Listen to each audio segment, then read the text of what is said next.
So, good afternoon, class. Today we do death by gerontocracy. Gerontocracy just means rule by old people. Last class, we discussed the decline of Western society and civilization and why it's happening. We discussed the theories. Today, we will look at what the reality on the ground is, what the actual trends are, what are the concrete examples of decline in the Western world. All right, so let me start with this young man. His name is Axel Ruda Cubana, and he was 17 years old when last year he took a knife and he walks into a dance studio in Southport, Britain. And then he proceeds to stab the little girls inside the dance studio. And they are 5, 6, 7. He kills 3 of them. He is quickly arrested by the police. And as you can see, he is a very disturbed young man. He clearly has a mental illness. Otherwise, why would he kill children? And he was sentenced to 52 years behind bars. So he's going to spend the rest of his life in prison. So justice was done. What happens next is that all throughout Britain, there are riots and protests. What happened was that rumors start to spread online about the attack. They claimed that the young man was an asylum seeker, an immigrant. And because there are too many immigrants coming to England, everyone's safety is at stake. So as you can see, these protests were extremely heated. They were extremists, they were anti-immigrant, and ultimately it led to violence between the police and the protesters. And this is happening all throughout Britain. Last summer, the country of England burned, basically. Literally burned. Okay? So these protesters were setting cars on fire, and they were targeting immigrants in Britain. Remember that this 17-year-old boy, he's actually not an immigrant. He was born in Wales to parents who are from Rwanda. Okay, so he is a British citizen. As you can see, the men who participated in the protests, they're not sad about what they're doing. They feel virtuous. They feel righteous. They feel proud for protecting their people against immigrants. So the question for us today is, why is this happening? Why are all these civil conflicts caused by immigration throughout the Western world? So this is happening in Britain, but as you know, immigration in the United States led to the victory of Donald Trump in last year's elections in the United States. A lot of conflict comes from the fact that immigration is happening too fast in the Western world. So after COVID, you see this large spike in immigrants. The other issue is that most of these immigrants are coming from countries in the Middle East, in Africa, in East Asia. So it's clear that these people are different from you. Okay, so before, there might have been a lot of EU, European immigrants, but now it's just mainly countries outside of Europe. So the British people feel as though they're being invaded by foreigners. The demographic changes to British society are stark. So I'm not sure if you can see this clearly, okay, but like the dark brown are places where in the past 5-10 years, the immigrant population has tripled 3 times, okay? And as you can see, there are quite a few pockets where immigration is sort of overwhelming the local population. So if you go to Britain, there are some places where you feel this is like Morocco, or this is like Rwanda, or maybe even Egypt. Okay, so the British people feel they're under siege. And this is happening throughout the Western world. So this is Australia, okay? So Australia after COVID, huge spike in immigration. And most of them are coming from non-European countries. So the greatest spike is in India, but then you also have China and the Philippines as well. These are the three major sources of immigrants to Australia. Okay? The same is happening in France, where you're seeing a huge spike in immigration. And again, most of the immigrants are coming from African or Middle Eastern countries. And so the French feel as though their culture is being diluted, it's being attacked and invaded.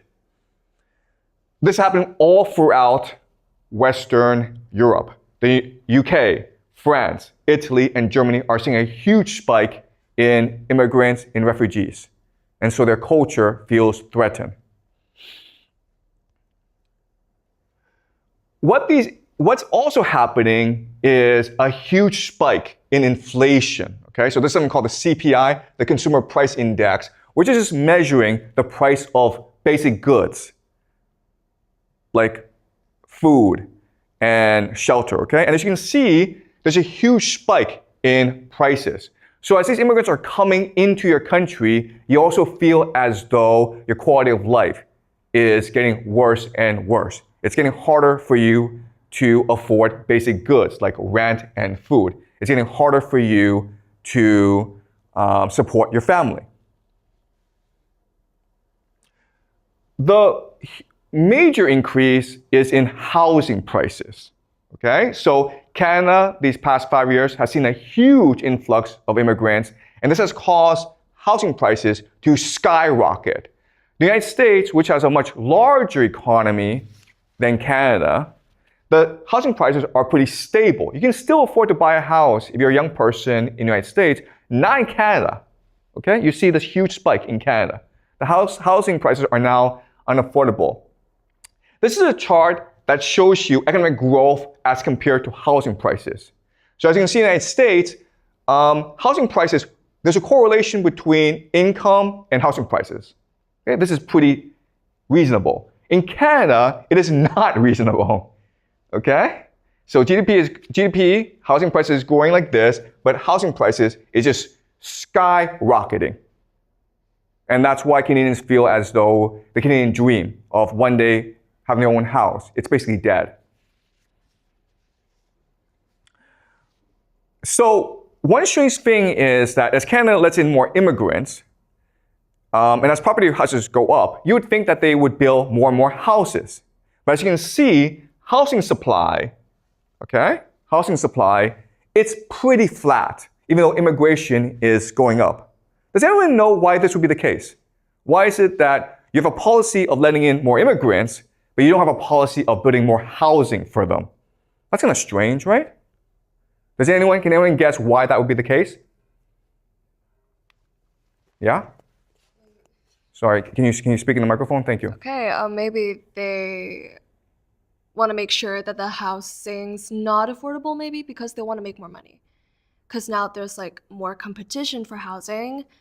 Definitely, as you said, the prices of housing was like going like skyrocketing, and people would make more money. Like people who provide the housings would naturally, real estate people make more money, I guess. Yeah, that's exactly correct, okay? So policy is not being controlled by what's best for the nation and the people. It's controlled by vested interests that will make money off the process, right? So as you say, real estate developers can make money off this process, but the people who benefit the most are actually property owners, right? So if you already have a house, if the supply is constant but the demand goes up, then you know from economics class that the value of a house increases artificially.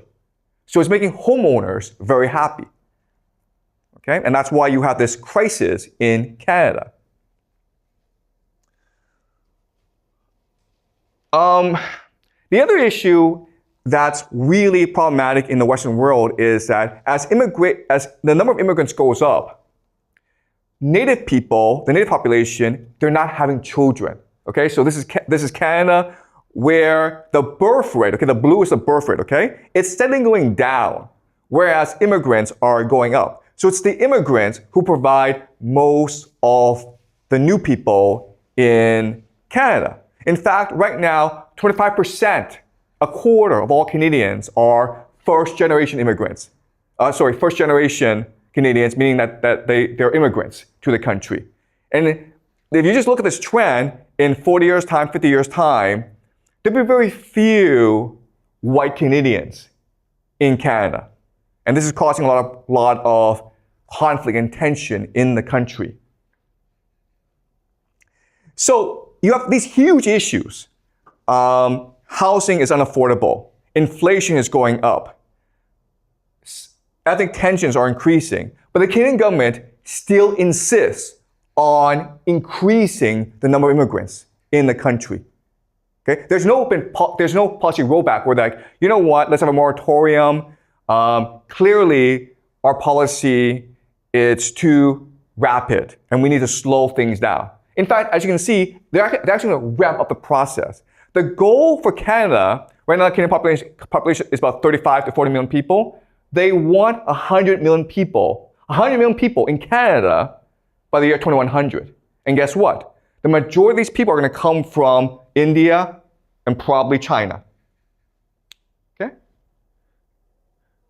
And as we discussed, the percentage of immigrants as part of the total population is just rapidly increasing. So in Australia, it's almost a third now. In Canada, it's a quarter. In Germany, it's a fifth. And these percentages will go up and up and up, leading to more and greater ethnic tension and immigrant protests within these countries. As you can see, the number of immigrants coming from India far surpasses that of other countries, okay? And these are just legal immigrants. We're not counting in students. So there are millions and millions of Indian students right now in Canada on student visas. And they're looking for a path to permanent residency, to citizenship.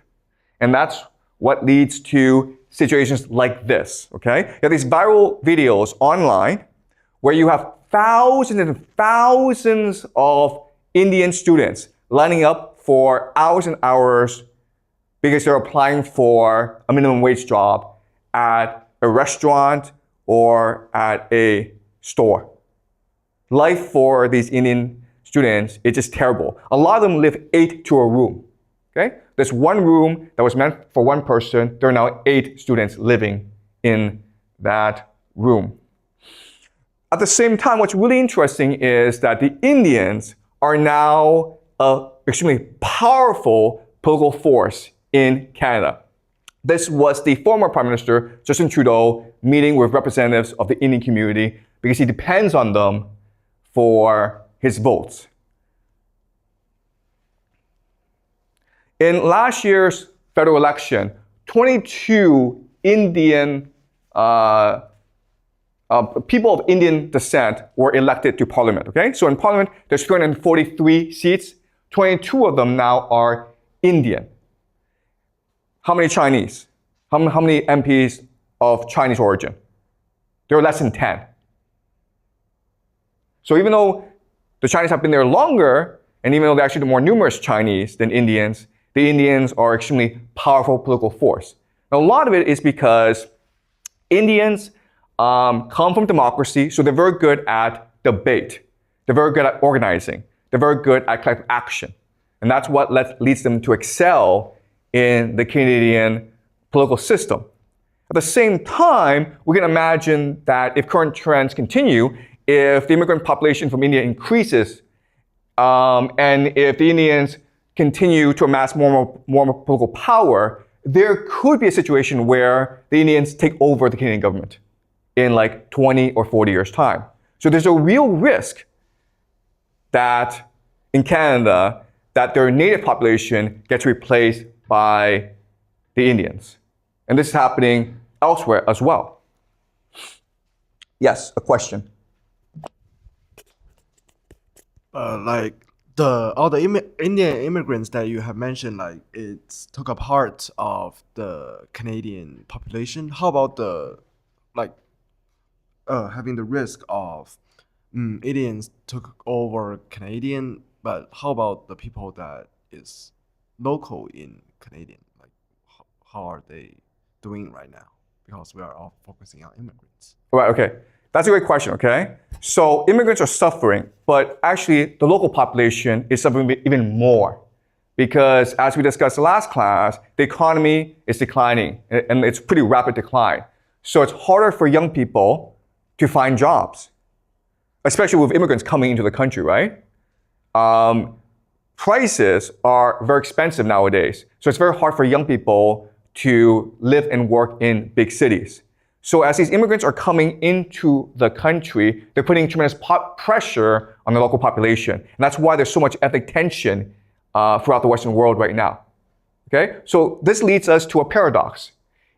If immigrants are making life worse for everyone, especially young people, who's the future of these nations, why is this happening? Okay? So I want you guys to keep this in the back of your mind. You probably know the answer already because you know how property prices work, right?